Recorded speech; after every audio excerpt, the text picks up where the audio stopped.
की तरफ से मंत्री जी का जितना वजन है उससे सवाए लड्डुओं में तोला जा रहा मंत्री जी को।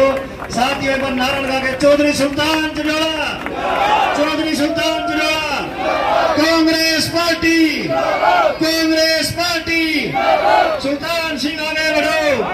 भाई आपका बेटा अमित रमाणा जो कि कांग्रेस पार्टी के समर्थन में आपके बीच में आया हूं।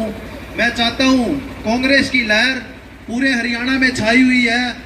सभी मेरे प्यारे युवा साथियों और बुजुर्गों, आपके आशीर्वाद से और युवा साथियों के जोश से चौधरी सुल्तान सिंह जडोला को यहाँ से जिताकर भेजो और हरियाणा में कांग्रेस की सरकार को आगे बढ़ाओ और हमारे चौधरी सुल्तान सिंह जडोला को आगे बढ़ाने का काम करो। तभी ये आगे मंत्री बन पाएंगे और हमारे हल्का विकसित होगा और हल्के के बहुत अच्छे कार्य होंगे। हमें सबको मिलकर चौधरी सुल्तान सिंह जडोला को आगे बढ़ाना और जिता के लेके आना है। धन्यवाद। धन्यवाद अमित रमाणा जी का। इन्होंने दल बल के साथ अपनी पूरी टीम के साथ कल हुड्डा साहब की स्टेज पे मंत्री जी का समर्थन किया है। मैं भाई साहब का बहुत धन्यवाद करता हूं और निवेदन करता हूं भूप सिंह जी से, भूप सिंह सैनी जी वो भी आए और 2 मिनट अपने विचार रखे। बहुत ही आदर और मान के योग कांग्रेस पार्टी के प्रत्याशी चौधरी सुल्तान सिंह जडोला जी, हमारे भाई सुरेश रोड जी, हमारे जो कांग्रेस पार्टी के प्रवक्ता हैं, मार्केट कमेटी के पूर्व चेयरमैन सतपाल टाया जी, अमित रमाणा जी और दिलबाग जी भाणा और हमारे मार्केट कमेटी के पूर्व चेयरमैन कुलदीप जी, डॉक्टर क्वात्रा जी, हमारे सुभाष जी के नाम भूल गया, गुरमीत सुभाष बुच्ची जी के लड़के गुरमीत जी, वह सरदार चांद सिंह जी, साहब सिंह जी, सम्मानित मंच, बुजुर्गों, नौजवान साथियों, सबसे पहले मैं फल के साथियों का, सभी बुजुर्गों का, नौजवान साथियों का बहुत बहुत धन्यवाद करना चाहता हूँ। आप इतनी तादाद में आए, आपका बहुत बहुत धन्यवाद। फलगुरु ऋषि जी की धरती को नमस्कार करते हुए साथियों, एक बात मैं आपको बताना चाहता हूँ। कल हुड्डा साहब आए थे कुंडरी में, इतना जोश था लोगों में। साथियों 65-70 के बीच में सीटें आ रही है कांग्रेस की। अब की बार जैसे जो लोग यहाँ कुछ ना कुछ कहते फिरते हैं आजाद के बारे में, आजाद की गिनती तब होती है जब पार्टी के पास कम सीटें हो।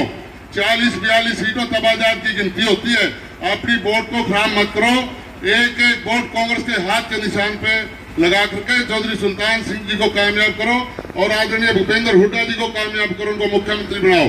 साथियों, भारतीय जनता पार्टी जन विरोधी सरकार है, उनका तो वोट लेने का हक ही नहीं बनता, क्योंकि जो 5 साल में भारतीय जनता पार्टी ने हमारे लोगों पर अत्याचार किए हैं, अत्याचार करने वाले लोग, उनको पता नहीं था राजनीति क्या होती है।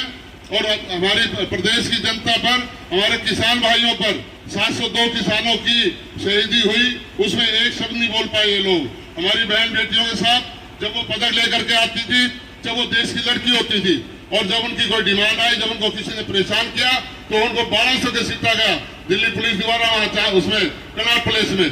तो मेरा कहने का मतलब ये है, हमारी जो आंगनबाड़ी वर्कर गई उनको लाठियों से पीटा, हमारे सरपंच जो सरपंच चुना हुआ प्रतिनिधि होता है अपने गांव का, उनको लाठियों के साथ कुटा, हमारे जो व्यापारी गए उनको कुटा, हमारे जो बच्चे सर्विस के बारे में जो पेपर लीक किए उसके बारे में इन्होंने पीटा। एक भी ऐसा वो नहीं है जो इन्होंने ना पीटा हो लाठियों से। कल भी मैं देख रहा था इस हार में एक आदमी, एक बच्चा बोल पड़ा, वो अपने पूर्व मुख्यमंत्री जी कह रहे थे कि भाई ये जीतेगा ना, यहाँ से हमारा कमल बुद्ध था हिसार से, उन्हें कहते ये नहीं जीतता। उसका शब्द ये था, पकड़ो इसको, उठा ले जाओ इसको। जो तो ऐसे घमंडी लोग, ये जनता का हितैषी नहीं है, ये तो घमंडी लोग हैं। और इनसे छुटकारा पाने के लिए अगर आपने सही छुटकारा पाना है तो ना तो निर्दलीय का वोट दो और ना तो बीजेपी को दो, इनका कोई हक नहीं बनता। पिछली बार निर्दलीय लोगों ने भाजपा के साथ लग करके कांग्रेस को पीछे करा, और अगर भाजपा जेजेपी वाले और इस वाले निर्दलीय लोग भाजपा का साथ ना देते तो पिछली बार भी कांग्रेस की सरकार बननी थी। तो साथियों, इन लोगों से बचो, ये वोट काटू लोग हैं, इनका कोई मतलब नहीं बनता। आपने चौधरी सुल्तान सिंह को 5 साल देखा है।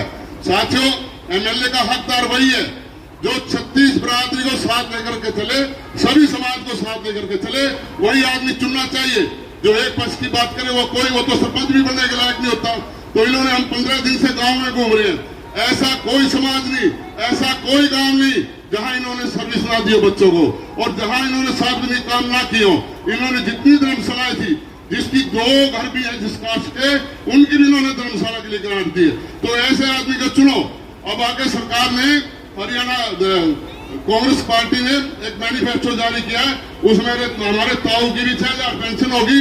आप सभी साथियों का, फल्गु गांव का बहुत बहुत धन्यवाद करता हूं, सारे गांव का जो आपने मान सम्मान किया। और हमारे साथी दिलबाग जी, अमित रमाना जी, इनका भी मैं धन्यवाद करता हूं। और जो हमारे सुबह साथी चल रहे हैं उनका बहुत बहुत धन्यवाद करता हूं। नौजवान साथियों, 2014 में जब बीजेपी की सरकार बनी थी, बड़े बड़े वादे किए थे। 2 करोड़ युवाओं को रोजगार देने का वादा किया था। 15 लाख खाते में डालने का वादा किया था। किसानों की आय दुगुनी करने का वादा किया था। 2 करोड़ तो नौकरी नहीं दी, नौकरी छीनी गई है। और किसानों की आय दुगुनी करने का वादा किया था। किसानों की आय दुगुनी तो नहीं की, लेकिन किसानों के ऊपर टैक्स लगा दिया गया। चाहे हमारा खार हो, दवाई हो, बीज हो, या ट्रैक्टर का कोई सामान आ रहे हो, ट्रैली, जो कुछ हो, सब पर टैक्स लगा दिया गया। दूध, दही, इस पर टैक्स लगा दिया गया है, यानी हर एक चीज पर टैक्स लगा दिया गया है। 14 में जब बीजेपी की सरकार बनी थी, जब हमारे बीजेपी के नेता प्रदर्शन करते थे 75 पार, जो पेट्रोल था उस टाइम 65 रुपए, आज 100 रुपए। डीजल था 55 रुपए, आज 90 रुपए। यूरिया का कट्टा था 50 किलो का 270 का, 10 किलो कम हो गया रेट वही। और हमारे 500 का सिलेंडर था,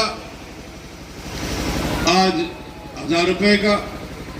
हमारे पूर्व मुख्यमंत्री व भावी मुख्यमंत्री, कभी आपसे किसी ने वादा नहीं किया था, चौधरी भूपेंद्र हुड्डा जी ने। उन्होंने तो किसानों के लिए काम किए हैं। 1600 करोड़ रुपए बिजली के माफ किए, 800 करोड़ रुपए कोऑपरेटिव बैंक के माफ किए, 11% से 4% ब्याज किया। और जो आज 24 घंटे की बिजली होती है, चलती है, ये हमारे हुड्डा जी की देन है, जिन्होंने 10 साल में 4 थर्मल प्लांट लगाए। और बीजेपी सरकार ने आज तक 1 थर्मल प्लांट नहीं लगाया। हमने लगभग 2009 से 14 तक आपके आशीर्वाद से, आपसे सहयोग से आपने एमएलए बनाया, हुड्डा जी ने सीपीएस बनाया। हमने जो 5 साल में काम किए हैं, सबसे पहले तो पूर्णी हल्के में जो जातिवाद का जारी गुजरा था, हमने भाईचारे में बदलिया। और 500 करोड़ के विकास के काम हुए, जिसमें से 18 सड़कें जो गांव को जोड़ती है, 8 बिजली घर, 8 स्टेडियम, 2 ITI, बस स्टैंड, यानी 500 करोड़ के हमने काम किए। और आपके गांव में चेयरमैन साहब ने बताया है, हमने आपके गांव में 36 बिरादरी को 40 नौकरी दी है। 36 बिरादरी आपके गांव में। हमने आपके साथ कोई भेदभाव नहीं किया। आपके साथ हर एक गांव में 36 बिरादरी की चिपाट बनाई। और हमारे मुख्यमंत्री थे हुड्डा जी, जब मेला भरा था तीर्थ, जो हमने तीर्थ बनवाया, जिसपे 1.5 करोड़ रुपए आपके गांव अभी वो अधूरा पड़ा है। 10 साल में बीजेपी सरकार ने क्या दिया आपके गांव को?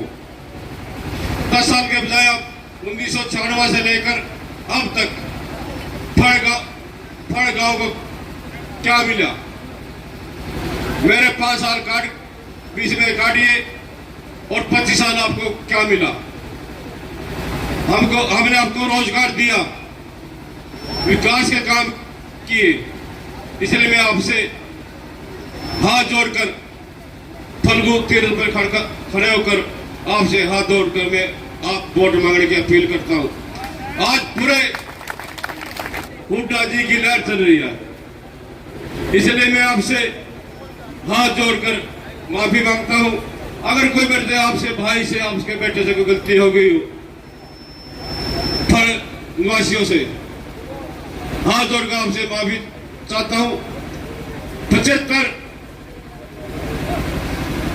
पर सीट कांग्रेस की बनेगी, इसीलिए मैं आप सभी का आपसे जैसे कि हमने काम किए हैं, मुझे पूरी उम्मीद है फल निवासियों से कि हमसे वोट दीजिए। हाथ जोड़कर वोट मांगता हूं आपका। बहुत बहुत धन्यवाद। जय हिंद, जय भारत।